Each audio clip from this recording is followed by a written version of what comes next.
একটা অসহায় কুকুর, তার দিকে আসছে বিশাল সাইজের এক কুমির। কিন্তু কুকুরটা নড়ছে না, ডাকছে না, শুধু অসহায়ের মতো চেয়ে আছে। দৃশ্যটা দাঁড়িয়ে দেখছে শতাধিক মানুষ। কেউ কেউ মোবাইলে ভিডিও করতে ব্যস্ত। কুমির এসে কুকুরটাকে টেনে নিয়ে যায়। ঘটনাটা ঘটেছে বাগেরহাটের খানজাহান রহমতুল্লাহি আলাইহের মাজারের দিঘির ঘাটে। অভিযোগ আছে, কুমিরের খাবার হিসেবে এমন বহু নিষ্পাপ কুকুরের প্রাণ গেছে, কিন্তু মাজারের খাদেম ও নিরাপত্তা প্রহরীরা বলছে ভিন্ন কথা।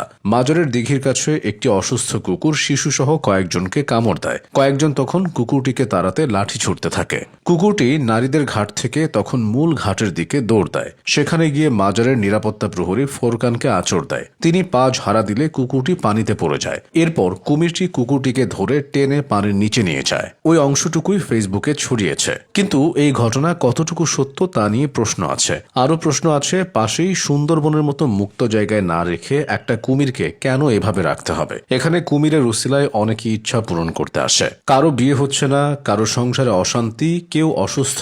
কুমিরের কাছে তারা সমাধানের আশায় আসেন। খানজাহান আলীর মাজারে মোট দুটি কুমির ছিল, একটি পুরুষ ও একটি মহিলা কুমির। একটির নাম ধলা পাহাড় এবং আরেকটির নাম কালা পাহাড়। সাম্প্রতিক সময়ে পুরুষ কুমিরটি মারা গেছে। স্থানীয়দের দাবি ৬০০ বছর আগে খানজাহান আলী নিজেই দিঘিতে দুটি কুমির ছেড়ে দেন। পরে ভারতের মাদ্রাজ ক্রোকোডাইল ব্যাংক থেকে ৬টি কুমির আনা হয়। এর মধ্যে ২টা নিজেদের মধ্যে লড়াই করে প্রাণ হারায়, ২টা সুন্দরবনে পাঠানো হয় এবং ২টা দিঘিতে রাখা হয়। তার মধ্যে একটি কুমির এখনো বেঁচে আছে। তাকে নিয়েই সম্প্রতি এই ঘটনা ঘটেছে। কুমিরটি মহিলা, সম্প্রতি ডিম দিয়েছে। এই সময়টা নাকি তারা স্বাভাবিকের চেয়ে বেশি ক্ষিপ্ত ও ক্ষুধার্ত থাকে।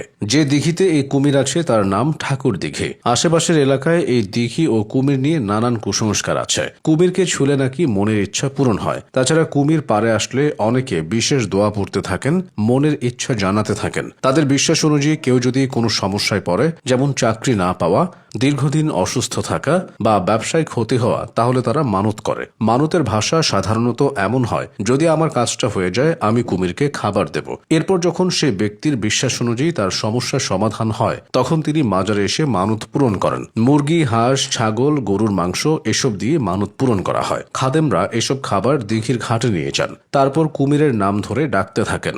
পানিতে বিশেষভাবে নাড়াচাড়াও করেন। তখন কুমির ধীরে ধীরে পানির নিচ থেকে উঠে আসে। অনেকে বিশ্বাস করে খানজাহান আলীর সময় থেকেই এই প্রথা শুরু হয়েছে। খানজাহান আলী একজন সুফি সাধক ও সেনানায়ক ছিলেন। তুরস্ক বা আফগানিস্তান অঞ্চল থেকে ১৫০০ শতকে তিনি এই অঞ্চলে এসেছিলেন। আবার কেউ বলেন তিনি মধ্য এশিয়া থেকে এসেছিলেন। তিনি বাংলায় আসেন মূলত ইসলাম প্রচার ও জনবসতি গড়ে তুলতে। বর্তমানের বাগেরহাট এলাকা তখন ছিল জঙ্গলে ভরা, জনমানব ছিল না। তিনি বাগেরহাটে খলিফাতাবাদ নামক এক নগর রাষ্ট্র প্রতিষ্ঠা করেন। বর্তমানে খানজাহানের মাজার সংলগ্ন এই স্থানে তিনি একটি দিঘিও খনন করেন। এই দিঘিতে তিনি দুটি মিঠা পানির কুমির অবমুক্ত করেন। তিনি তাদের নাম দেন কালা পাহাড় ও ধলা পাহাড়। তারপর থেকে বংশ পরম্পরায় শত শত বছর ধরে কুমির বসবাস করে আসছিল। শেষে যে দুটি কুমির ছিল তাদের কালা পাহাড় ও ধলা পাহাড় নামে ডাকা হতো। ২০০৬ সালে কালা পাহাড় মারা গেলে অসংখ্য মানুষ দিঘির পাড়ে ছুটে এসে কান্নাকাটি শুরু করে দেয়। পরে ২০১৫ সালে ধলা পাহাড়ও মারা যায়। এখন একটি মাত্র কুমির দিঘিতে আছে বলে জানা যায়।